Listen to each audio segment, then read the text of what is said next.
Next अब हम ये देख रहे हैं अकॉस्टिक प्रोटेक्शन में एक टर्म इस्तेमाल होती है रिवर्बरेशन। तो सबसे पहले हम डिफरेंस समझ रहे हैं इको एंड रिवर्बरेशन। ये दो मुख्तलिफ टर्म है जो हमने समझ ली हैं। सबसे पहले नंबर पर इको क्या है, इसके बारे हम पढ़ चुके हैं कि फ़र्ज़ करें हमारे पास एक ऑब्जेक्ट है और यहाँ कुछ साउंड सोर्स है जहाँ से साउंड पैदा हो रही है और ये साउंड वेव गई जाके से टकराई, टकरा के वापस आने का नाम क्या होता है, reflection of sound wave, and this is known as echo.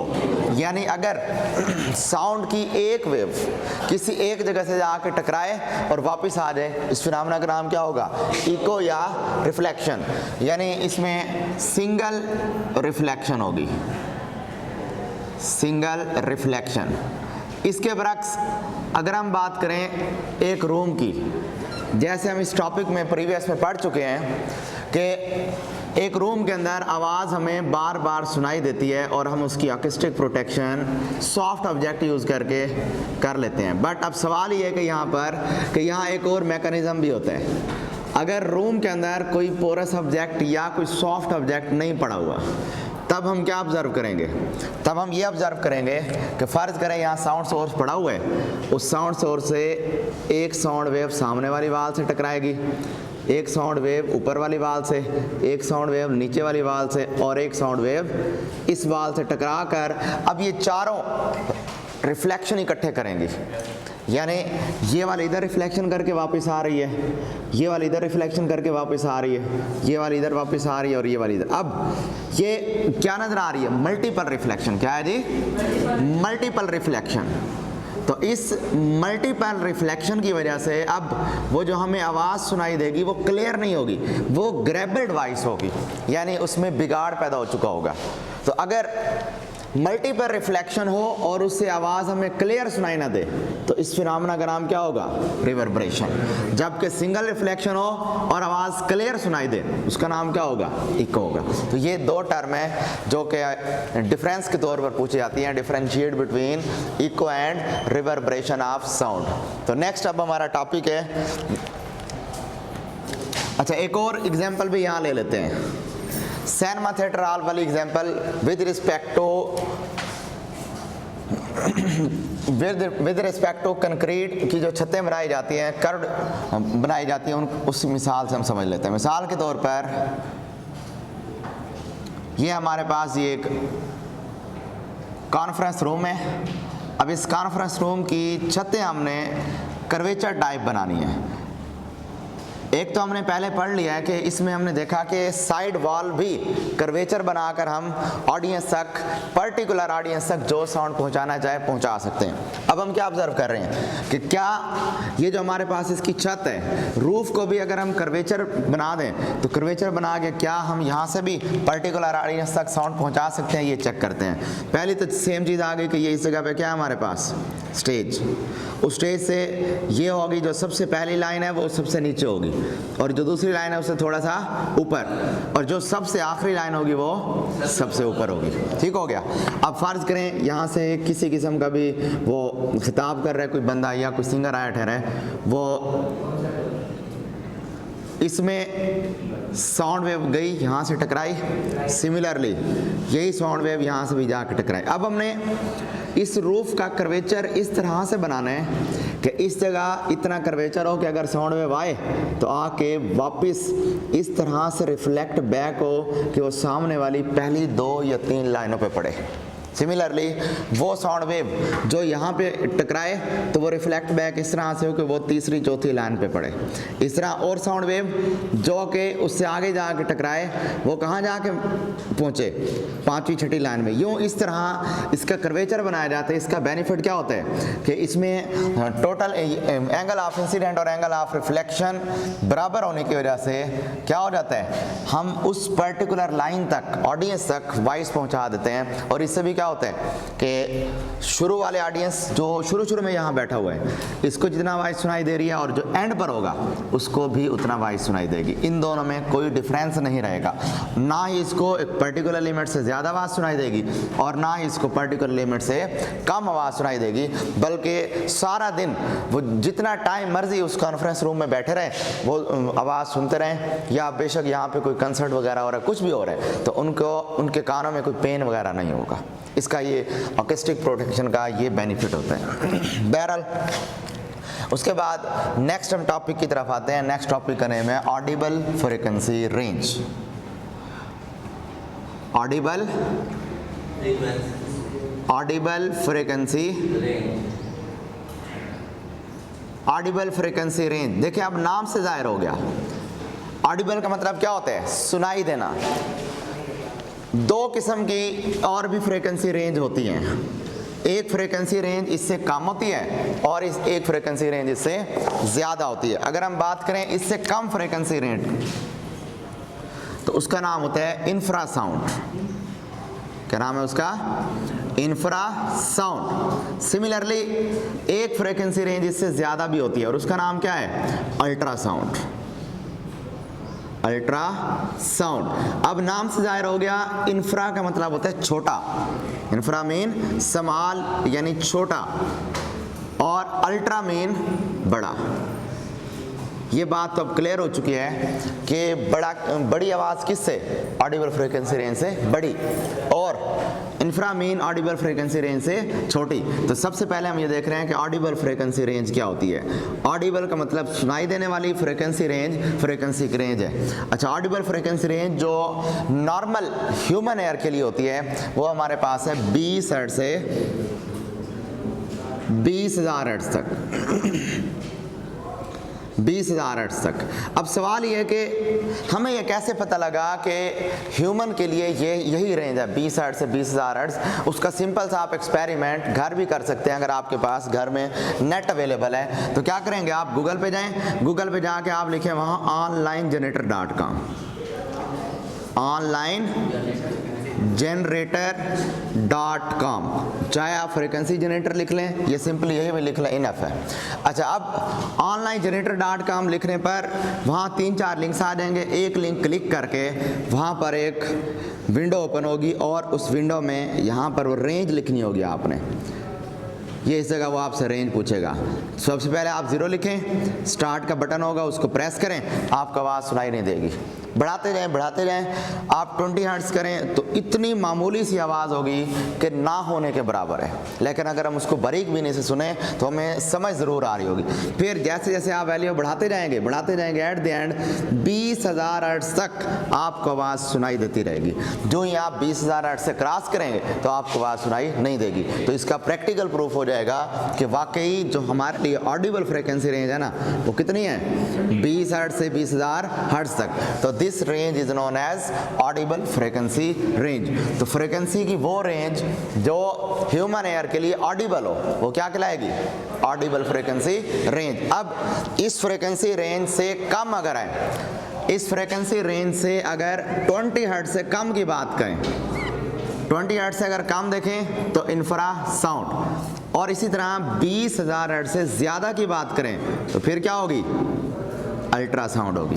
यानी वो sound, the sound whose frequency is less than 20 hertz, जिसकी रेंज 20 हर्ट्ज से कम होगी, वो क्या कहलाएगी? इंफ्रासाउंड। जबकि द फ्रीक्वेंसी रेंज या the sound whose frequency is greater than 20 kilo hertz, kilo hertz भी कह सकते हैं, क्योंकि देखें यहाँ 3 0 होता है ना, 3 0 का मतलब किलो आ गया, तो ये 20 किलो हर्ट्ज भी कह सकते हैं। तो जिसकी फ्रीक्वेंसी 20 किलो हर्ट्ज से ज़्यादा वो अल्ट्रासाउंड, और जिसकी फ्रीक्वेंसी 20 हर्ट्ज से कम वो क्या होगी? इंफ्रासाउंड।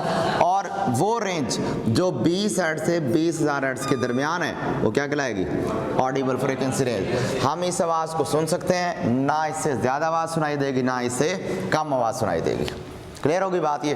तो अब अगर आपसे पूछ लिया जाए MCQ में कि बताएं which of the sound have less frequency, 4 option दिए गए हों, उनमें किस पे टिक करेंगे?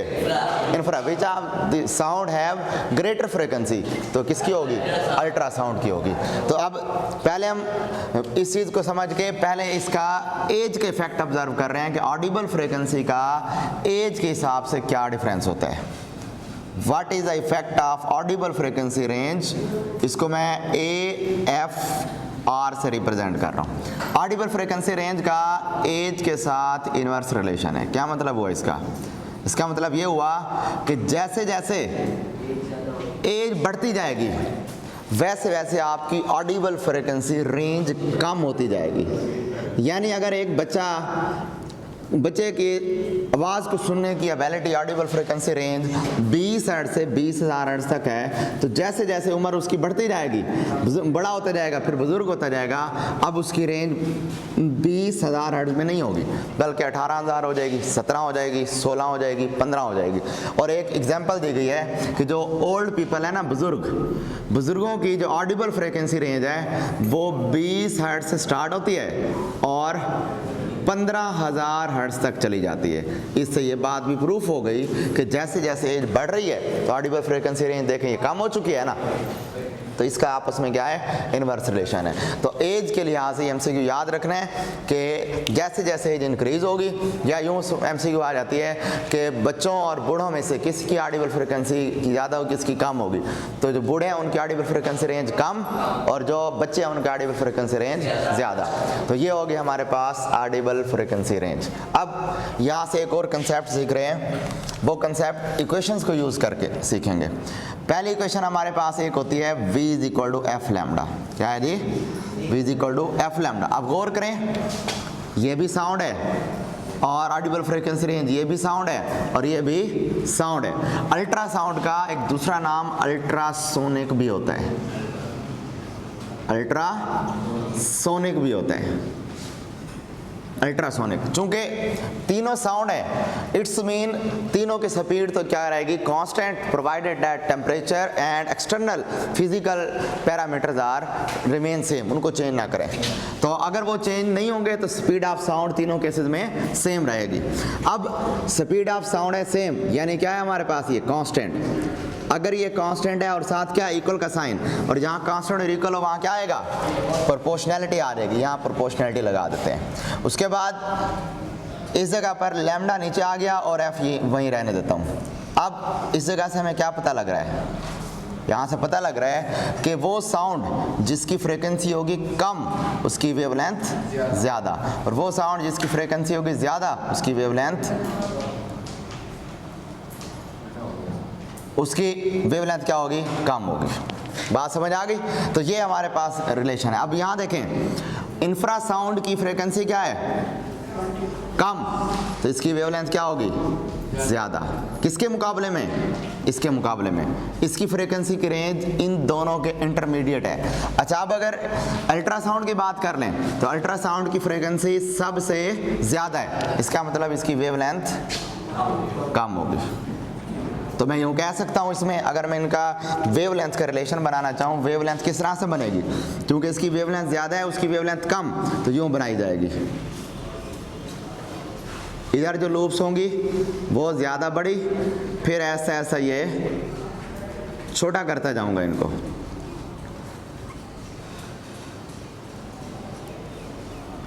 यानी बिल्कुल ये करीब करीब होते जाएंगे। इस तरह की क्या बनेगी? वेवलेंथ बनेगी इनकी। यानी यहाँ से आपको समझ आ रहा है कि इस जगह पर देखें वेव की वेवलेंथ बड़ी है। जैसे जैसे हम आगे शिफ्ट होते जा रहे हैं तो फ्रीक्वेंसी की वैल्यू बढ़ती जा रही है। फ्रीक्वेंसी की वैल्यू बढ़ने का मतलब इधर पहुँचते पहुँचते इसकी वेवलेंथ क्या हो चुकी होगी? कम हो चुकी होगी। तो इनका जो वेव पैटर्न होगा वो हमें इस तरह का मिलेगा। इस साइड पर उसकी वेवलेंथ कम होगी और इस साइड पर उसकी वेवलेंथ ज़्यादा होगी। तो ये हमने समझ लिया इनके वेवलेंथ की ऑब्जर्वेशन। अब नेक्स्ट चीज़ समझ रहे हैं जो कि हमने अल्ट्रासाउंड के यूजेज में इस्तेमाल करने हैं। अल्ट्रासाउंड के यूजेज में एक कंसेप्ट आएगा एनर्जी के पॉइंट ऑफ व्यू से। एक कंसेप्ट हमने ये सीख लिया कि अल्ट्रासाउंड की फ्रीक्वेंसी ज़्यादा, वेवलेंथ कम। अब नेक्स्ट चीज़ देख रहे हैं एनर्जी। क्या देख रहे हैं जी? एनर्जी क्या होगी इसकी? अगर एनर्जी की बात करें तो इसकी फ्रीक्वेंसी चूँकि है ज़्यादा, फ्रीक्वेंसी ज़्यादा होने का मतलब इसकी एनर्जी ज्यादा। कैसे? इसके लिए एक इक्वेशन होती है जो कि आपने अभी तक नहीं पढ़ी हुई, ये इक्वेशन आप पढ़ेंगे सेकंड ईयर में जाके। E is equal to H F. H का मतलब होता है प्लांक्स कांस्टेंट। क्या है ये जी? Planck's constant. और इसकी वैल्यू होती है 6.63 मल्टीप्लाई 10 पावर माइनस 34। चूंकि ये कांस्टेंट है, इक्वल का साइन है, तो क्या आएगा? E directly proportional to F। इसका मतलब क्या है कि जिसकी फ्रीक्वेंसी ज्यादा उसकी एनर्जी ज्यादा, जिसकी फ्रीक्वेंसी कम उसकी एनर्जी कम। तो यहाँ पर अगर हम देखें तो अल्ट्रासाउंड की चूंकि फ्रीक्वेंसी है ज्यादा, तो इसका मतलब उसकी एनर्जी क्या होगी? ज्यादा होगी। इंफ्रासाउंड की चूंकि फ्रीक्वेंसी है कम, तो उनकी एनर्जी क्या होगी? कम होगी। तो अब इन दोनों के कंपैरिजन में हम कह सकते हैं कि ये जो हमारे पास अल्ट्रासाउंड है इसकी एनर्जी ज्यादा, और जो इंफ्रासाउंड है इनकी एनर्जी कम। तो अब जो यहाँ से टेक्निकली समझने वाली और माइंड में रखने वाली बात है, जिसको हमने यूजेज ऑफ अल्ट्रासाउंड में इस्तेमाल करना है, वो ये 3 पॉइंट है जिनको अल्ट्रासाउंड के यूजेस में हमने देखना है। पहली चीज,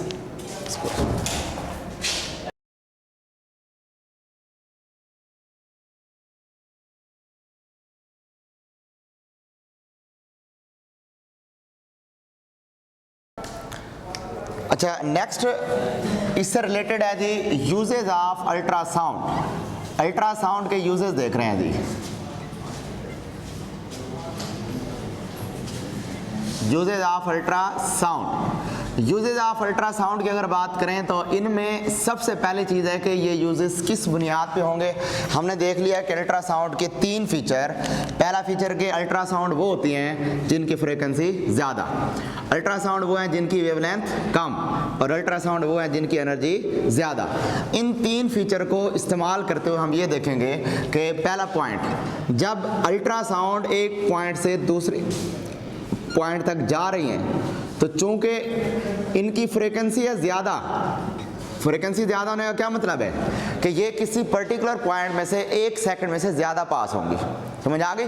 तो इट्स मीन फ्रीक्वेंसी ज़्यादा और 1 सेकंड में से पर्टिकुलर पॉइंट में ज़्यादा नंबर ऑफ वेव पास होंगी, और सिमिलरली इनकी एनर्जी भी ज़्यादा है। तो क्या कहेंगे हम कि ये वेव जब एक पॉइंट से दूसरे पॉइंट पे जाएंगी तो ज़्यादा एनर्जी कैरी करके जाएंगी।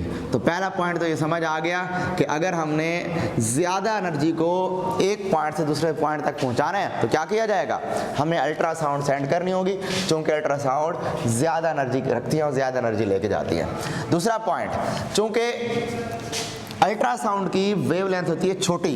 अल्ट्रासाउंड की वेवलेंथ छोटी होने का क्या मतलब है? वेवलेंथ छोटी होने का मतलब वो वेव जिसकी वेवलेंथ जितनी छोटी होगी वो उतना छोटी चीज़ों को देखने के काबिल बनाती है। स्मॉल साइज ऑब्जेक्ट्स को इजीली देख सकते हैं।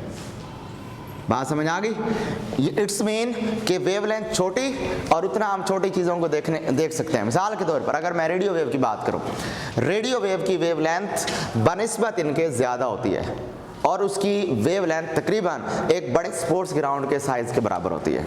इसका मतलब ये हुआ कि हम जो कम्युनिकेशन कर रहे हैं, कम्युनिकेशन के अंदर ज़्यादा बेहतर है, फार ऑफ डिस्टेंस तक रेडियो वेव सूटेबल है बनिस्बत बाकी में। क्यों? क्योंकि उसकी वेवलेंथ बड़ी है और वो एक वेव गुजरने पर ज़्यादा बड़ा डिस्टेंस कवर कर लेगी।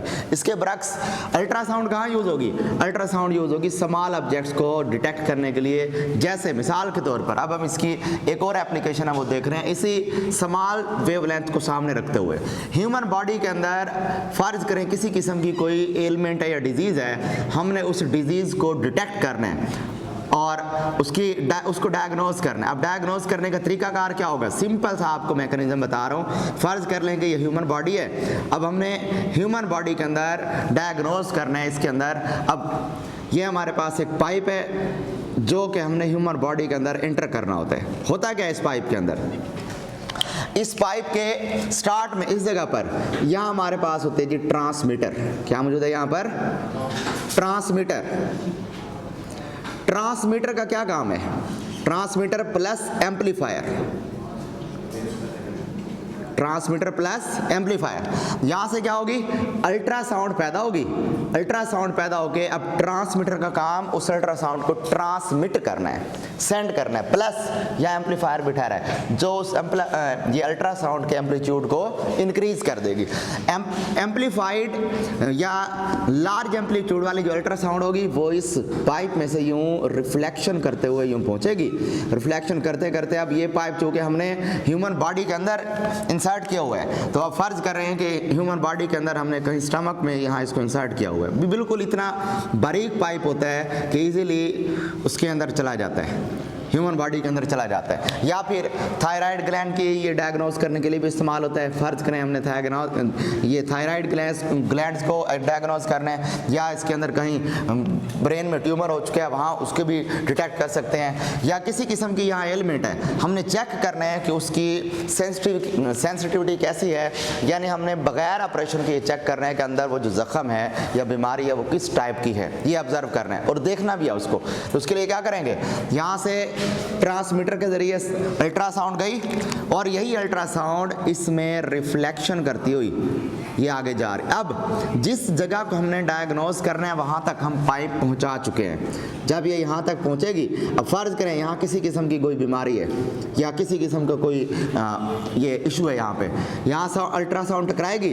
टकराने के बाद अब यही अल्ट्रासाउंड इससे टकरा के रिफ्लेक्ट बैक होगी, कहाँ जाएगी। अब इसको कौन रिफ्लेक्ट बैक करेगा, ये ऑब्जेक्ट रिफ्लेक्ट बैक करके आगे वापस कौन भेजेगा, इस जगह पर लगा होगा again transmitter plus receiver, transmitter plus receiver. Receiver का काम था कि उस आने वाली साउंड वेव को रिसीव करके आगे वहां तक पहुंचाना, रिफ्लेक्ट करा के वापस भेजना है उसको। तो वापस कैसे भेजेंगे, वापस अगेन यहाँ जो ट्रांसमीटर लगा हुआ है इसको अगेन रिफ्लेक्ट बैक करके दोबारा वापस यहाँ भेज देगा। ये यहाँ से रेड कलर से शो हो रहा है, ये वापस यहाँ से होती है इस जगह पहुँच गई। अब यहाँ नोट कर रहे हैं, इस जगह पे यहाँ हमारे पास लगी हुई होती है स्क्रीन। उस स्क्रीन के ऊपर ये जो भी अंदर की इसकी इमेजेस वगैरह होंगी वो हमें इसके ऊपर नज़र आ रही होंगी। तो हम स्क्रीन पे ये देख सकते हैं, ये देख सकेंगे कि यहाँ जो भी चीज़ मौजूद है, कोई बीमारी है, किसी किस्म का यहाँ इन्फेक्शन पैदा हो गई है, वो हमें यहाँ पे नज़र आएगी। और हमने बगैर ऑपरेशन किए ये डिटेक्ट कर लिया कि ह्यूमन बॉडी के अंदर किसी किस्म की बीमारी है, वो किस टाइप की है, किस नेचर की है, कितना उसकी इंटेंसिटी है और उसकी नोयत क्या है। क्लियर होगी बात। और ये सबसे अहम पॉइंट कि ये सब हुआ किसकी वजह से है, स्मॉल वेवलेंथ की वजह से। अगर अल्ट्रासाउंड की वेवलेंथ स्मॉल ना होती तब हम ये फीचर इससे नहीं ले सकते थे। ठीक हो गया, एक तो अब ये पॉइंट हो गया। नेक्स्ट सबसे अहम पॉइंट कि अल्ट्रासाउंड को हम यूज कर सकते हैं सोनार टेक्निक के अंदर। किसमें, सोनार। ये एब्रीवेशन होता है sound navigation and ranging. SO mean sound, SO का मतलब sound, N mean navigation, A mean and और R mean ranging. Sound navigation and ranging, ये इसका एब्रीवेशन है। यानी नाम से जाहिर हो गया कि साउंड की नेविगेशन करनी है और उसको डिफरेंट ऑब्जेक्ट्स तक पहुंचाना है। मिसाल के तौर पर आपने पाक स्टडी के अंदर पढ़ा होगा मुख्तलिफ बरे-ए-आज़म, और उसके आपने समंदर पढ़े होंगे कि उन समंदर की इतनी गहराई है, पढ़ा है ना आपने। अब वहाँ सवाल पैदा होता है कि क्या वहाँ पे कोई इंसान गए उस समंदर के अंदर जाके चेक करके आया, अंदर गोता लगाया, जाके चेक करके आया कि इसकी गहराई इतनी है? नहीं, वहाँ बल्कि क्या हुआ है, अब हम करते क्या हैं कि यहाँ इस समंदर की सतह के ऊपर सबमरीन रख के, यहाँ सबमरीन ट्रा के उस सबमरीन से हम एक टेक्निक यूज़ कराते हैं। उस टेक्निक का नाम है सोनार टेक्निक। सिंपली इस जगह पर क्या होगा, ट्रांसमीटर भी होगा और रिसीवर भी यहाँ पर मौजूद होगा। अब क्या काम करना है, ट्रांसमीटर के थ्रू अल्ट्रासाउंड को सेंड किया जाएगा। ये अल्ट्रासाउंड यहाँ से जा रही। अब हमने ये चेक करना है कि यहाँ से यहाँ तक इसकी हाइट कितनी है। हाइट से क्या मुराद होगा कि यहाँ से यहाँ तक इसकी सरफेस से नीचे बॉटम तक इसका डिस्टेंस कितना है, एस की वैल्यू फाइंड आउट करनी है। अब फार्मूला कौन सा है, S is equal to V T. अब इसमें हमें क्या चाहिए, दो चीज़ें। पहले नंबर पर स्पीड ऑफ अल्ट्रासाउंड चाहिए। हम जिस स्पीड से अल्ट्रासाउंड यहाँ से भेज रहे होंगे वो तो हमें नोन होगी। अब बाकी किस चीज़ का मसला है कि टाइम का, कि वो यहाँ से आए और टकरा के वापस जाए, कितने टाइम के बाद वो वहाँ पहुँची है। तो स्पीड जितनी भी जिस रफ्तार से हम भेजेंगे वो हमें पता होगी, नोन होगी। मसला है टाइम का, टाइम कैसे ले रहे हैं। अब जब साउंड वेव आई, टकराई, टकराने के ये अल्ट्रासाउंड टकराई और टकराने के बाद ये दोबारा बॉटम से टकरा कर रिफ्लेक्ट बैक हो जाती है और यहाँ ये रिसीवर मौजूद है, ये ट्रांसमीटर और ये रिसीवर। ये रिसीवर उस रिफ्लेक्टेड अल्ट्रासाउंड को क्या कर लेती है, वहाँ पर रिसीव कर लेते हैं। रिसीव करने के बाद अब वो चेक कर लेते हैं कि यहाँ के इसको जाने में और आने में कितना टाइम लगा, और ये टाइम किसका है, दोनों साइड्स का है, आने का और जाने का। फर्ज कर रहे हैं कि वो टोटल टाइम है हमारे पास 4 सेकेंड, जबकि हमें सिर्फ एक साइड का डिस्टेंस चाहिए। इट्स मीन हमें टाइम भी एक साइड का चाहिए। तो हम क्या कहेंगे, हम ये कहेंगे कि फर्ज करें टोटल 4 सेकंड ऑब्जर्व हुए हैं, तो यहाँ पे कितना लेंगे, 2 सेकंड हम लेंगे। मल्टीप्लाई करेंगे इससे, मल्टीप्लाई करने पर यहाँ से हमें टोटल डिस्टेंस मिल जाएगा मीटर में। तो हम कहेंगे ये इसका इतना, ये जो समंदर है इस समंदर का टोटल इतना डिस्टेंस ऑब्जर्व होगा, ये इसका टोटल इतना ही डिस्टेंस है जी। अच्छा, लास्ट 2-3 पॉइंट्स हैं यूजेज ऑफ अल्ट्रासाउंड के। इसमें नेक्स्ट इसका यूज़ है कि हमने इसको जो हैवी मशीनरी है उनके क्रैक्स पार्ट्स की डिटेक्शन के लिए भी इस्तेमाल कर सकते हैं। हैवी मशीनरी, जैसे मिसाल के तौर पर ये अगर हम किसी बड़ी फैक्ट्री में चले जाएं, आपने कभी ये सुना कि भाई इस फैक्ट्री के अंदर मशीनरी ख़राब हो गई है और इतने दिन मज़दूरों को छुट्टी दे दी गई है, वर्कर्स को छुट्टी थी, ऐसा कभी भी नहीं सुना आपने। क्यों? उसकी वजह यह है कि क्या वहाँ फैक्ट्री की मशीनरियाँ ख़राब नहीं होती, उन मशीनरियों के अंदर जो पार्ट्स हैं वो ख़राब नहीं होते हैं, लेकिन उसको डिटेक्ट करने का एक सिंपल सा तरीका होता है। अगर फ़र्ज़ करें हमारे पास ये अल्ट्रासाउंड वाली टेक्निक ना होती, तो अल्ट्रासाउंड वाली अगर टेक्निक ना होती, उस वक्त हम क्या ऑब्जर्व करते, उस वक्त हमें पूरी इस जो मशीन है उसको खोलना पड़ता, और एक मशीन को खोलने में 1 हफ्ता 2 हफ्ते 3 हफ्ते लग जाते। अब अल्ट्रासाउंड वाली टेक्निक से हमने क्या कर लिया, इस टेक्निक के ज़रिए हमने इस पूरी मशीन के साइडों पर अल्ट्रासोनिक वेव्स को सेंड किया। ऐसे अल्ट्रासोनिक वेव्स या अल्ट्रासाउंड इस पूरी मशीन में ऐसे जाती हैं। अब जाहिर बात है इसके अंदर जहाँ होंगे क्रैक्स, जिस जगह पर होंगे क्रैक्स वाली जगह पर देखें तो जिस जगह पे होंगे क्रैक्स, वहाँ से अल्ट्रासाउंड रिफ्लेक्ट नहीं होगी बल्कि उसमें से पास हो जाएगी, या अगर वहाँ से रिफ्लेक्ट हुई भी सही तो उसकी रिफ्लेक्शन का जो एंगल होगा वो जहाँ से क्रैक्स नहीं है उस जगह के निस्बत एंगल कुछ चेंज होगा।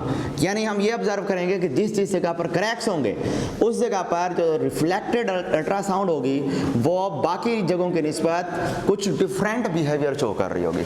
अब उस डिफरेंट बिहेवियर की वजह से क्या ऑब्जर्व करेंगे, उस डिफरेंट बिहेवियर की वजह से हमारी ऑब्जर्वेशन इसमें ये रहेगी कि इसमें जो यानी उस डिफरेंट बिहेवियर की वजह से हम ये कहेंगे कि बाकी तमाम जगह ठीक हैं, बट यही डिफरेंट बिहेवियर ये शो कर रहा है कि इस जगह कुछ ऐसा है। हम सिर्फ क्या करेंगे, इंजीनियर्स को भेजेंगे, इंजीनियर आके सिर्फ उसी पर्टिकुलर स्पॉट को, उस पर्टिकुलर प्लेस को खोलेंगे और यहाँ से जो उनका पर्टिकुलर क्रैक्स होगा उसको सेट कर लेंगे। इस तरह और भी बहुत सी हैवी मशीनरीज हैं, जैसे एरोप्लेन हो गया, ये इस तरह की बड़ी मशीनरीज, उनके अंदर भी यही काम होता है कि वो क्या करते हैं, अल्ट्रासाउंड को सेंड करते हैं। अल्ट्रासाउंड सेंड करने के बाद जिस जगह पर उनको अल्ट्रासाउंड की रिफ्लेक्शन बाकी जगहों के निस्बत चेंज नजर आ रही होती है, वो उस जगह को खोल के वहां अगर कोई क्रैक्स वगैरह वो सेट कर लेते हैं। तो एक तो इसका ये भी यूज हो गया। उसके बाद लास्ट इसका पॉइंट होता है कि अल्ट्रासाउंड को हम डिफरेंट जर्म्स और बैक्टीरिया वगैरह में भी इसके किलिंग के लिए भी इस्तेमाल कर सकते हैं। Germs and bacteria, germs and bacteria medical field के अंदर अगर हमने कहीं जर्म्स और बैक्टीरिया को किल करना है यूज कर। अब सवाल है कि क्यों बड़ी चीज़ों क्यों नहीं कर रहे, सिर्फ छोटी चीज़ों को ही हम क्यों इससे किल कर सकते हैं। वेवलेंथ छोटी है। तो इसलिए याद रखें, जब भी हमने बड़ी चीज़ों को देखना है तो बड़ी वेवलेंथ वाली चीज़ इस्तेमाल करें। मिसाल के तौर पर अब मैं आपको थोड़ा सा ना इसका वो आइडिया देता हूँ चीज़ों को देखने का मैकेनिज्म। अगर हम विजिबल लाइट की बात करें तो विजिबल लाइट में वेबगायर के मुताबिक इस तरह से हमने एक लफ्ज़ इस्तेमाल किया होता है वेबगायर। वेबगायर का मतलब क्या होता है? Violet, indigo, blue, green, yellow, orange और ये क्या हो गया हमारे पास रेड। रेड कलर की वेवलेंथ बड़ी होती है और वायलेट कलर की वेवलेंथ सबसे छोटी होती है with in visible range. Similarly इस साइड पर हमारे पास होता है जी इंफ्रारेड और इस साइड पर होता है हमारे पास UV ultra violet. Ultra violet mean violet से बड़ी, इंफ्रारेड यानी रेड से छोटी। बात समझ आ गई? यानी IR मीन इंफ्रारेड यानी रेड से छोटी और सिमिलरली अल्ट्रा वायलेट यानी वायलेट से बड़ी वाली। तो ये इस साइड हो गया हमारे पास अल्ट्रा वायलेट। तो अब यहाँ पर ये अल्ट्रा वायलेट है, इसकी वेवलेंथ इसकी निस्बत मज़ीद छोटी है लेकिन इसकी फ्रीक्वेंसी भी ज़्यादा होती है और एनर्जी भी ज़्यादा। सिमिलरली इंफ्रारेड की बात करें तो इंफ्रारेड की वेवलेंथ रेड से बड़ी होती है लेकिन फ्रीक्वेंसी छोटी और एनर्जी भी कम उसकी। क्लियर होगी बात ये? अब इस बात को सामने रखते हुए अगर हम ऑब्जर्व करें, ये इन तीन चीज़ों को मैं कंपैरिजन करा रहा हूँ। मैं कहता हूँ कि इन तीन चीज़ों में से मेरे पास तीन मुख्तलिफ टार्च लाइट हैं। एक टार्च लाइट है जिसकी रोशनी इंफ्रारेड वाली है, दूसरी टार्च लाइट है जिसकी रोशनी विजिबल रीजन में है, तीसरी टार्च लाइट है जिसकी रोशनी अल्ट्रा वायलेट के अंदर है। तीन मुख्तलिफ टार्च लाइट बना रहा हूँ और मैं कहता हूँ कि मैंने इन तीनों टार्च लाइट्स के ज़रिए चेक करना है कि किस से मुझे छोटी से छोटी चीज़ नज़र आएगी और किस से मुझे बड़ी चीज़ नज़र आती है। तो हमें क्या करना होगा? ये चेक करना होगा कि इनमें से वेवलेंथ किसकी बड़ी है और ये भी चेक करना होगा कि किसकी वेवलेंथ छोटी है। फ़र्ज़ कर लिया कि जो ऊपर वाली है ना टार्च लाइट, इस टार्च लाइट में से जो लाइट पास हो रही है, गुजर रही है, ये लाइट है अल्ट्रा वायलेट की। ये हमारे पास है विजिबल रीजन में और ये हमारे पास इंफ्रारेड रेंज के अंदर। क्लियर हो गया कि यहाँ इसकी वेवलेंथ बड़ी, इसकी वेवलेंथ छोटी। बात समझ आई? अब मैं कहता हूँ कि बताएं इनमें से कौन सी टार्च लाइट है जो सूटेबल है छोटे ऑब्जेक्ट को देखने के लिए? तो कौन सी होगी? वो जिसकी वेवलेंथ छोटी होगी। वेवलेंथ किसकी छोटी है? अल्ट्रा वायलेट की वेवलेंथ छोटी है। इसका मतलब स्मॉल ऑब्जेक्ट्स को देखने के लिए हमें अल्ट्रा वायलेट यूज़ करनी पड़ेगी, उससे थोड़े से बड़े ऑब्जेक्ट यूज़ देखने के लिए हमें कौन सी यूज़ करनी पड़ेगी? विजिबल में भी वायलेट कलर की, और फिर उससे थोड़े से बड़े यूज़ करने के लिए इस तरह चलते हैं। विजिबल रेंज में सबसे बड़ी वेवलेंथ किसकी है? रेड की। इसका मतलब ये हुआ कि रेड कलर को हम यूज़ कर सकते हैं इन विजिबल पैटर्न में सबसे बड़ी चीज़ देखने के लिए। सिमिलरली इन सब से अगर कोई बड़ी चीज़ है तो उसके लिए क्या यूज़ करें? इंफ्रारेड। यानी इनके मुकाबले में लार्ज ऑब्जेक्ट, यानी इतना बड़ा ऑब्जेक्ट भी नहीं होगा बट वो इनके मुकाबले में बड़ा ऑब्जेक्ट होगा जो कि इससे इंफ्रारेड से देखा जा सकता है। और अगर इनकी रेंज की बात की जाए तो विजिबल की रेंज होती है वेवलेंथ के पॉइंट ऑफ से 400 नैनोमीटर से 700 नैनोमीटर तक। ठीक हो गया? 700 नैनोमीटर तक। अब इंफ्रारेड की वेवलेंथ 400 नैनोमीटर से बड़ी और अल्ट्रावायलेट की वेवलेंथ 700 नैनोमीटर से छोटी। यानी 700 से फर्दर आगे की तरफ मूव करते जाएंगे, जबकि ये इधर 400 से इधर की तरफ, यानी इस साइड वेवलेंथ बड़ी होती जाएगी और इस साइड वेवलेंथ छोटी हो जाएगी। ये हमारी एक रेंज है। इसमें वायलेट की होगी, बल्कि ये लिखें, वायलेट की होगी 400 और रेड की होगी हमारे पास 700 नैनोमीटर। तो इस साइड 700 से बड़ी वेवलेंथ होती जाएगी और यहाँ 400 से छोटी वेवलेंथ होती जाएगी। इस तरह से हम कह सकते हैं कि जो मुख्तलिफ लाइटें हैं, इनकी लाइट्स हैं, इनके मुख्तलिफ कलर हैं, इनके वेवलेंथ, फ्रिक्वेंसी और एनर्जी की बुनियाद पर हम मुख्तलिफ चीज़ों को देख कर उनका एनालिसिस करते हैं कि ये चीज़ किस तरह से है। ठीक है जी? तो इसमें अगर किसी किस्म का कोई सवाल है तो पूछ सकते हैं।